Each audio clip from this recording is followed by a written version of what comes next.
The negotiations had stretched into their 14th hour. Lieutenant Mara Holt sat at the conference table aboard the Viridian Dawn, her posture relaxed despite the tension crackling through the air like static electricity. Across from her, Ambassador Thexicala of the Raven Commonwealth clicked his mandibles in barely suppressed agitation, his ochre carapace gleaming under the ship's artificial lighting. "Your species makes demands that defy all logic," Thexicala hissed, his translator rendering his native tongue into crisp standard. "The disputed zones have belonged to the Commonwealth for 3 generations. What gives humanity the audacity to claim them now?" Mara didn't flinch. She'd been trained for this, not just the diplomacy, but the psychological warfare that came with it. The Raven were predators, apex hunters on their homeworld before they'd reached for the stars. Their entire culture was built on dominance hierarchies, on the understanding that the strong took what they wanted, and the weak submitted or died. Humanity had been considered weak when they'd first made contact with the galactic community. Soft-skinned, slow, lacking natural weapons or armor. The other species had looked at humans and seen prey.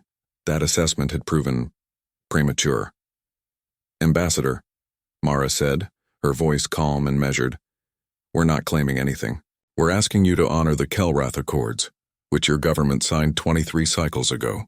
The disputed zones were designated as neutral territory. Your recent military installations violate that agreement."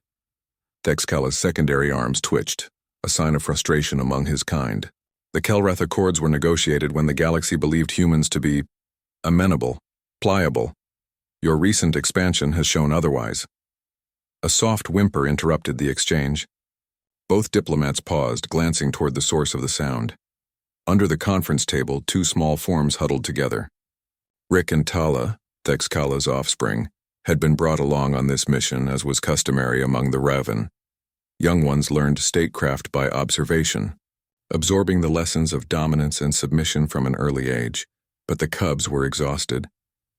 They'd been awake for nearly 20 hours of ship time, their biological clock struggling to adjust to the Viridian Dawn's day cycle.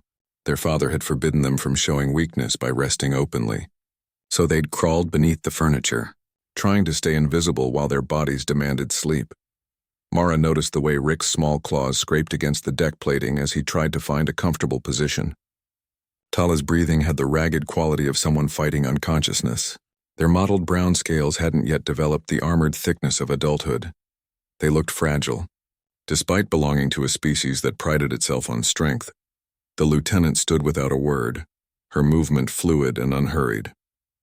Thexicala watched her with suspicious eyes as she crossed to a storage compartment and retrieved a thermal blanket, the kind used for emergency situations or comfort during long-haul flights. She returned to the table and crouched down, her movements slow and deliberate so as not to startle the cubs. Rick's eyes snapped open, pupils dilating to predatory slits. He bared his milk fangs in an instinctive threat display. Mara didn't react. She simply draped the blanket over both cubs, tucking it gently around their small forms. The material was designed to regulate temperature and provide a sense of security, something humans had learned was universal among young creatures, regardless of species. She said softly, her voice carrying a tone that transcended language, not a command but a permission. Tala's eyes drifted closed almost immediately. Rick held out for a few seconds longer, his predatory instincts warring with his exhaustion, before he too succumbed to the warmth and safety of the gesture. Mara stood and returned to her seat as if nothing had happened. She picked up her datapad and resumed reviewing the territorial maps projected above the table. Thexicala stared at her, his mandibles frozen mid-click. In Raven culture, weakness was to be exploited, not protected. Young ones who couldn't keep pace were left behind. Compassion toward offspring that showed vulnerability was seen as undermining their development into proper predators. Yet this human had shown kindness to his children without hesitation, without calculation, without even acknowledging that she'd done anything unusual. "Why did you do that?" Thexicala asked, his translator struggling with the confused inflection of his native language. Mara looked up from her datapad, her expression genuinely puzzled. "Do what?" "Cover my offspring. Comfort them." The ambassador's secondary arms gestured toward the table. "They are not your responsibility." "They are not even your species.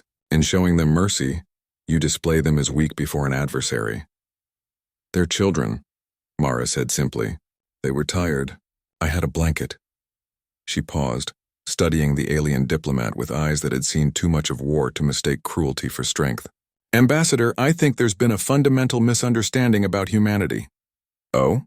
Thexkala leaned back, his posture defensive.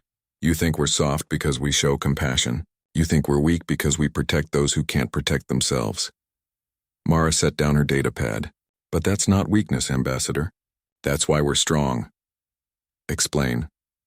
The word came out as a hiss. Every species you've encountered operates on dominance hierarchies.